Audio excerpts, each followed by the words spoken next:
Selamat malam, saya atas nama Fibiola Mangar dari Fakultas Sastra di Universitas Pembangunan Indonesia Manado, semester 1, NIM 2179202002. Saat ini saya akan menjelaskan tentang tahapan studi linguistik, sejarah aliran linguistik, linguistik transformal, dan aliran sesudahnya, definisi fonologi, morfologi, sintaks, dan semantik. History of Linguistics adalah catatan mengenai studi tentang linguistik dari zaman Yunani kuno sehingga modern. Ilmu mengenai linguistik telah dibahas sejak peradaban Babilonia, namun proses penelitian yang tersandar baru dimulai sejak periode Yunani kuno. Dari perjalanan bahasa zaman Yunani, perkembangan aliran linguistik tradisional beranjak ke linguistik strukturalis, linguistik transformasional atau modern, dan aliran sesudahnya. Dalam sejarah perkembangannya mencari hakikat bahasa sekaligus menetapkan sebagai suatu disiplin ilmu akademis. Linguistik atau ilmu bahasa telah mengalami 3 tahapan, yaitu tahapan spekulasi, observasi, dan klasifikasi. Tahapan pertama yaitu tahap spekulasi, maksudnya pernyataan tentang bahasa tidak didasarkan pada data empiris, melainkan pada dongeng atau cerita yang diklasifikasikan. Tahap kedua yaitu observasi dan klasifikasi. Pada tahap ini diadakan pengamatan dan penggolongan terhadap bahasa-bahasa yang diselidiki tetapi belum sampai pada penerus teori. Tahap ketiga yaitu perumusan teori atau membuat teori-teori sehingga dikatakan bersifat ilmiah. Sejarah aliran linguistik. Linguistik tradisional.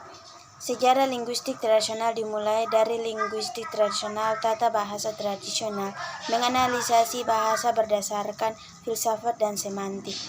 Sedangkan tata bahasa struktural berdasarkan struktur atau ciri-ciri formal yang ada dalam suatu bahasa tertentu.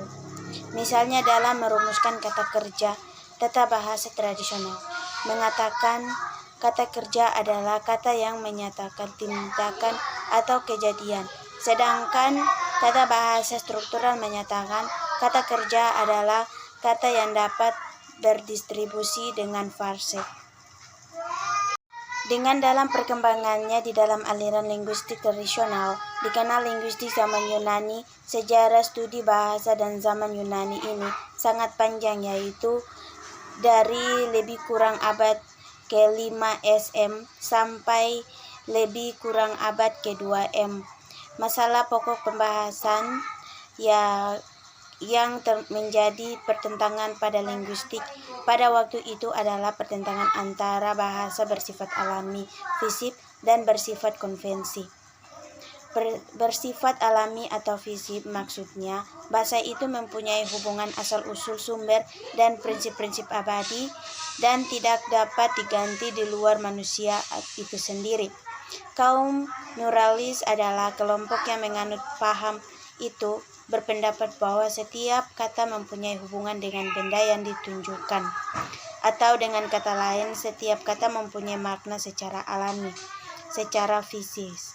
Sebaliknya, kelompok lain yaitu kaum konvensional berpendapat bahwa bahasa bersifat konvensi, artinya makna-makna itu diperoleh dari hasil-hasil tradisi dan kebiasaan-kebiasaan yang mempunyai kemungkinan bisa berubah. Linguistik zaman pertengahan. Studi bahasa pada zaman pertengahan di Eropa mendapat perhatian penuh terutama oleh para filsuf skolastik. Linguistik zaman pertengahan. Studi bahasa zaman pertengahan di Eropa mendapat perhatian penuh terutama pada para filsuf skolastik, dan bahasa Latin menjadi lingua franca karena dipakai sebagai bahasa gereja, bahasa diplomasi, dan bahasa ilmu pengetahuan. Berikutnya, linguistik zaman Renaissance. Dalam sejarah studi bahasa ada 2 hal pada zaman Renaissance ini yang menonjol yang perlu dicatat, yaitu selain menguasai bahasa Latin, sarjana-sarjana pada waktu itu juga menguasai bahasa Yunani, bahasa Ibrani, dan bahasa Arab. Selain bahasa Yunani dan bahasa Ibrani, bahasa Arab, bahasa-bahasa Eropa lainnya juga mendapat perhatian dalam bentuk pembahasan tata bahasa dan malah juga perbandingan. Dan yang terakhir, yang termasuk ke dalam linguistik tradisional adalah masa menjelang lahirnya linguistik modern. Dalam masa ini ada satu tonggak yang sangat penting dalam sejarah studi bahasa, yaitu dinyatakan adanya hubungan kekerabatan antara bahasa Sanskerta dengan bahasa-bahasa Yunani Latin dan bahasa-bahasa Jerman lainnya. Dalam pembicaraan mengenai linguistik tradisional di atas, maka secara singkat dapat dikatakan bahwa pada tata bahasa tradisional ini tidak dikenal adanya perbedaan antara bahasa ujaran dengan bahasa tulisan. B. Bahasa yang disusun tata bahasanya dideskripsikan dengan mengambil patokan-patokan dari bahasa lain, terutama bahasa Latin. C. Kaidah-kaidah bahasa dibuat secara preskriptif, yakni benar atau salah. D. Persoalan kebahasaan seringkali dideskripsikan dengan melibatkan logika. E. Penemuan-penemuan atau kaidah-kaidah terdahulu cenderung untuk selalu dipertahankan. Berikut adalah linguistik transformasional dan aliran-aliran sesudahnya.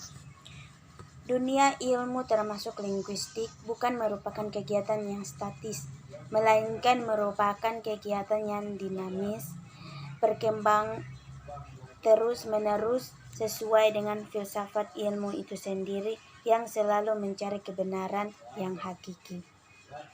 Berikut adalah fonologi. Fonologi ialah bagian dari ilmu bahasa yang mempelajari tata bunyi atau kaidah bunyi dan cara menghasilkannya.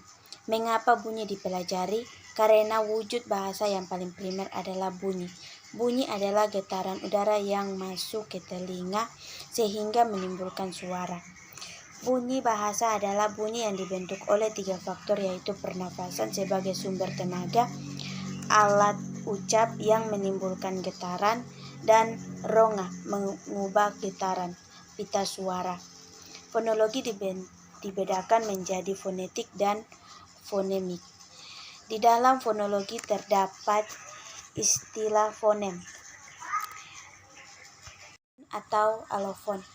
Fonem adalah satuan bunyi terkecil yang masih abstrak atau yang diartikulasikan. Fonem merupakan aspek bahasa pada aspek linguis. Istilah de Saussure, misalnya T, D, C. Fon adalah realisasi dari fonem atau bunyi yang diartikulasikan, misalnya lari. Alofon adalah perbedaan bunyi yang tidak menimbulkan perbedaan makna, misalnya I dan L dalam menangis. Berikutnya adalah morfologi. Jika fonologi mengidentifikasikan suatu dasar bahasa sebagai bunyi, morfologi mengidentifikasikan suatu dasar bahasa sebagai suatu gramatikal. Bagian dari kompetensi linguistik seorang termasuk pengetahuan mengenai morfologi bahasa yang meliputi kata pengucapan kata tersebut, maknanya, dan bagaimana unsur-unsur tersebut digabungkan. Fromkin dan Rothman. Morfologi mempelajari struktur internal kata-kata. Jika pada umumnya kata-kata dianggap sebagai unit kecil dalam sintaksis, jelas bahwa dalam kebanyakan bahasa, suatu aturan, misalnya penutur bahasa Inggris mengetahui kata dog, dogs, dan dog, catshire, memiliki hubungan yang erat. Penutur bahasa Inggris mengetahui hubungan ini dari pengetahuan mereka mengenai aturan pembentukan kata dalam bahasa Inggris. Yang berikutnya adalah semantik. Status tataran semantik dalam tuturan fonologi, morfologi, dan sintaksis adalah tidak sama. Semantik dengan objeknya yakni makna berada di seluruh tataran, yaitu berada di tataran fonologi, morfologi, dan sintaksis. Makna yang menjadi objek semantik sangat tidak jelas, tak dapat diamati secara empiris, sehingga semantik diabaikan. Tetapi pada tahun 1965, Chomsky menyatakan bahwa semantik merupakan salah satu komponen dari tata bahasa dan makna sangat ditentukan oleh semantik ini. Yang terakhir adalah sintaks. Secara umum, sintaks berarti seperangkat aturan grammar pada kata atau klausa dalam bentuk kalimat. Biasanya dalam kalimat tertulis maupun percakapan, kita melihat elemen sintaks pada kata atau klausa yang bisa kita sebut sebagai subjek, verb, dan objek. Sampai di sini penjelasan saya tentang linguistik. Saya ucapkan terima kasih.